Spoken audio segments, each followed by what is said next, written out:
Character in it, this other Japanese guy who's always talking about how small his penis is. They both are. Mr. Horse's penis is especially small. So small. But that actually came out of, we were visiting Junichi actually in China. He was working in China at the time.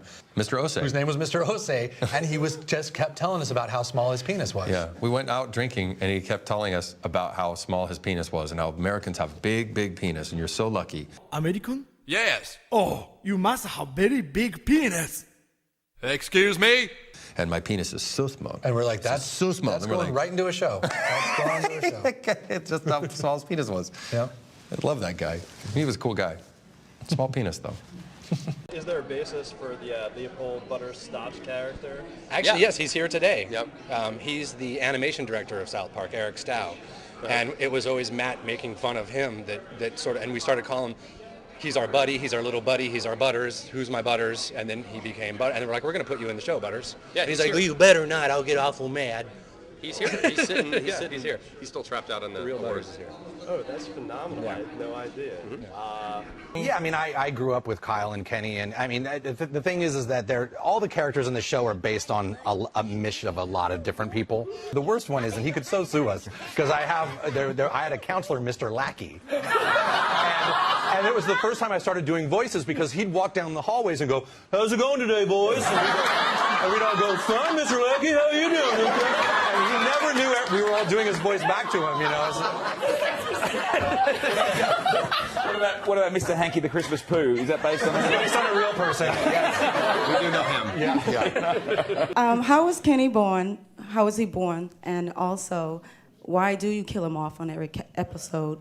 Oh my God! They killed Kenny! You bastard! Kenny is actually not real. So he wasn't really born. So he wasn't born. He was more drawn.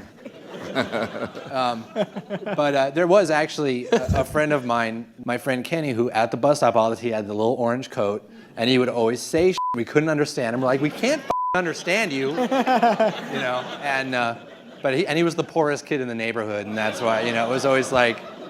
That's why we're always like, he would always sort of we're like, what happened to Kenny? Is he dead? You know, and just like, you know, but he was sort of, you know, a lot of characters were based on real people. Growing up in Colorado, when we weren't out shooting elk and harassing liberals, we were watching our beloved Broncos get to 4 Super Bowls. Yes, and lose every single time. But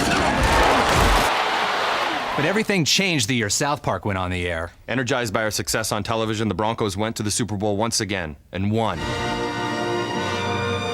That was the greatest day of our lives. The Broncos have never thanked us for our help. Go Broncos. Go Broncos! This one's for John. And if the words "and then" belong between those beats, you're f***ed, basically. You got something pretty boring. What should happen between every beat that you've written down is either the word "therefore" or "but." Right? So what I'm saying is that you come up with an idea and it's like, okay, this happens, right? And then this happens. No. It should be this happens, and therefore this happens.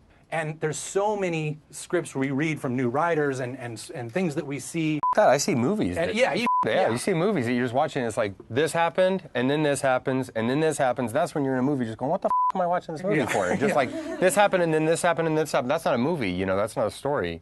Like Trey said, it's those two, but because therefore that gives you the causation between each beat, and that makes that's a story. Yeah. Garifino believes that Matt Stone is the more ruthless of the two when it comes to satire, and that Trey is softer with a sweet sense of humor that provides the charm. We wanted to know what they thought of that analysis. That Ann's pretty smart.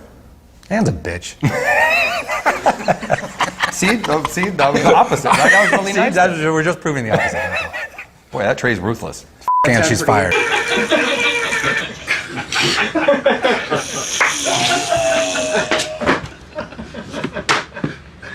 It's just so funny that Matt and I are in our 40s now, and we're still, like, when that Japanese guy shits in Kyle's mouth and Kyle shits in Lay's mouth, it makes us laugh so goddamn hard.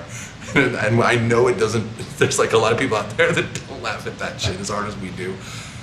But it's just so satisfying for me, especially after going from Book of Mormon and all the, you know, the Broadway and the accolades and all this, like, you know, and it was great. I'm super proud of that, but it's just so funny to come back here and just do a Japanese guy shitting in Kyle's mouth, because it's just like, it's just back to our roots, you know? Hold on, Kainu!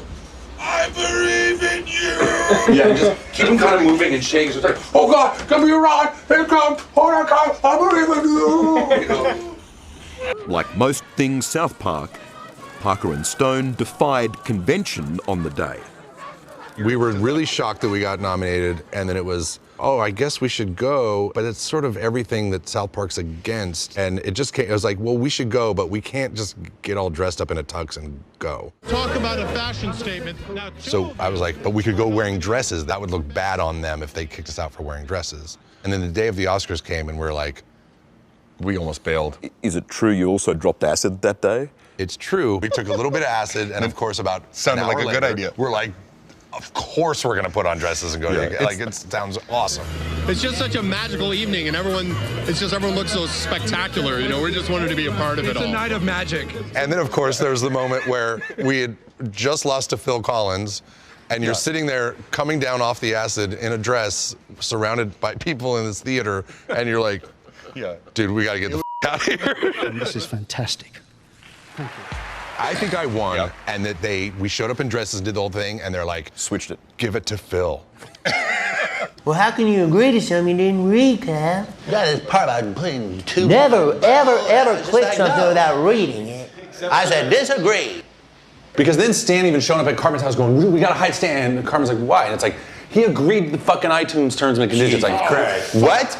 You know, damn it! Did he read it? I happened to be downloading the new version of iTunes for the 400th time and was like, clicking on that agree thing. I'm like, God, you know, I wonder if there's anything really messed up in here that I'm agreeing to. Then we had this parody of Human Centipede that went into it.